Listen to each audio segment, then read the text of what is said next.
एक गांव के बाहर जंगल में एक लोमड़ी और दो छोटे खरगोश रहते थे।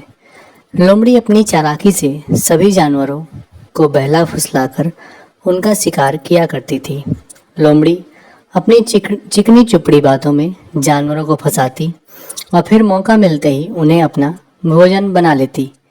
लोमड़ी की ये चालाकी धीरे धीरे सभी जानवर जान चुके थे। एक दिन लोमड़ी खाने की तलाश में इधर उधर घूम रही थी। तभी उसे एक छोटी गिलहरी दिखाई देती है। गिलहरी को देखते ही लोमड़ी की आंखों में लालच और मुंह में पानी आ जाता है। वह गिलहरी के पास पहुंच जाती है और उससे बातचीत करने लगती है। ये सारी घटना दूर छुपे हुए दो खरगोश बहुत ही शांति और चुपचाप से देख रहे होते हैं।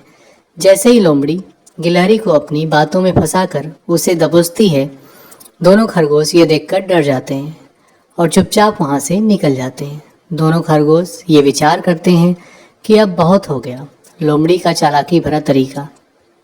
दोनों ही खरगोश आपस में ये बात करते हैं कि हम दोनों उसे मिलकर एक ऐसा सबक सिखाएंगे। लेकिन दोनों ही नन्हे खरगोशों को कोई उपाय समझ नहीं आ रहा था। तभी एक खरगोश को उपाय सूझता है और दोनों आपस में बात करके अपने काम पर लग जाते हैं। अगले दिन लोमड़ी अपने घर से नए शिकार की तलाश में तैयार होकर निकल पड़ती है।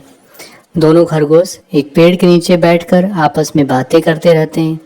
तभी लोमड़ी की नज़र उन पर पड़ती है।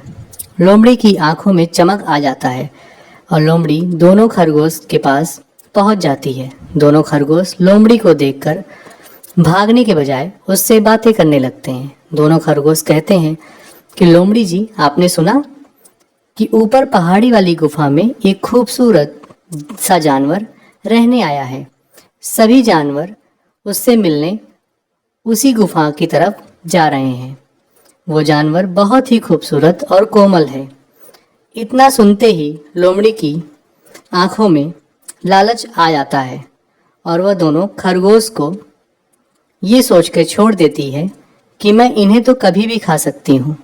पहले उस नए जानवर को अपना शिकार बनाती हूँ। अब लोमड़ी मन ही मन खुश होकर उस गुफा की तरफ आगे बढ़ने लगती है। गुफा के पास पहुँचते ही वो देखती है कि गुफा में बहुत अंधेरा है। लेकिन लोमड़ी यहाँ वहाँ देख के बिना कुछ सोचे समझे गुफा में दौड़ते हुए पहुँच जाती है। थोड़ी ही देर बाद लोमड़ी घायल अवस्था में बाहर आती है। वो ठीक तरीके से चल भी नहीं पा रही है और अपनी जान बचाते हुए जैसे तैसे जंगल में भागने लगती है। दोनों खरगोश लोमड़ी को भागते हुए देखकर बहुत खुश होते हैं और अपनी बहादुरी और बुद्धिमानी से उन्होंने उस दुष्ट लोमड़ी को सबक सिखाया, ऐसा बातें करके खुशी मनाते हैं। इस कहानी से हमें ये सीख मिलती है कि ज़रूरत से ज़्यादा चालाकी और लालच हमेशा खुद को नुकसान पहुंचाता है।